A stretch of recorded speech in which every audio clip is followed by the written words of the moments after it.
Next question है A square minus B square minus 4ac plus 4c square.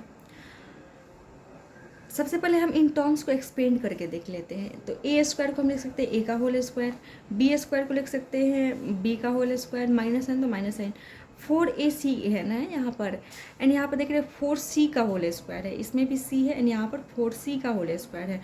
4c का whole square को हम क्या लिख सकते हैं, 2c का होल स्क्वायर लिख सकते हैं ना। तो यहाँ पर अगर हम -4ac को इन्हीं टर्म्स के बेसिस पर एक्सपेंड करने की कोशिश करें तो क्या लिख सकते हैं, 2 इंटू ए इंटू 2c लिख सकते हैं ना, बिकॉज 2 जा 4 एंड 4 इंटू ac -4ac हमें मिल जाएगा, यहाँ पर माइनस साइन है तो, एंड 2c हमने इसलिए लिखा है क्योंकि यहाँ पर हमें 2c दिख रहा है ना, 4c स्क्वायर को लिख सकते हैं 2c का होल स्क्वायर। तो हमने यहाँ पर 2c इसलिए लिखा ताकि 2 इंटू ए इंटू बी वाले टर्म से हम क्या करें, रिलेट कर सके, अगर हमें कुछ क्लू मिल रहा होगा तो यहाँ पर हम देख रहे हैं कि ए स्क्वायर है, 2c का स्क्वायर है एंड यहाँ पर -2ac है।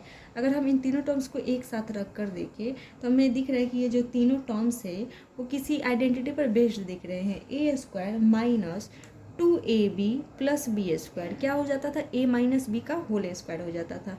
तो यहाँ पर a क्या है, a ही है, माइनस साइन, b क्या है 2c है तो 2c का होल स्क्वायर। इसका मतलब हम इन तीनों टर्म्स के बदले क्या लिख सकते हैं, a-2c का होल स्क्वायर लिख सकते हैं। तो हमने सबसे पहले इन तीनों टर्म्स को एक साथ लिखा एंड माइनस बी स्क्वायर यहाँ पर लिखा है ना। अब अब हम यहाँ पर इन तीनों टर्म्स को रिप्रेजेंट करके दिखा दे रहे हैं ना कि ये तीनों टर्म्स किस पर बेस्ड दिख रहे हैं, A square minus B square वाले आइडेंटिटी पर बेस्ड दिख रहे हैं। तो हमने यहाँ पर रिप्रेजेंट कर दिया, माइनस बी स्क्वायर को हमने माइनस बी का होल स्क्वायर लिख दिया।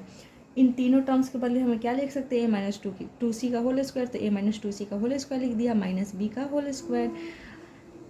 अब यहाँ पर ये जो हमें पोलिनोमियल ऑब्टेन हुआ है ये किसी आइडेंटिटी पर बेस्ड दिख रहा है, कौन सा, x square minus y square क्या हो जाता है, x plus y into x minus y है ना।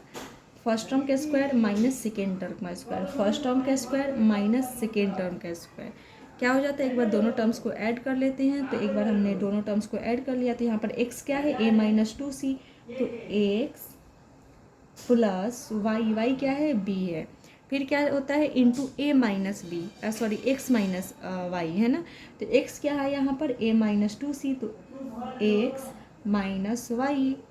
अब ये पोलिनोमियल क्या हो गया, फैक्टराइज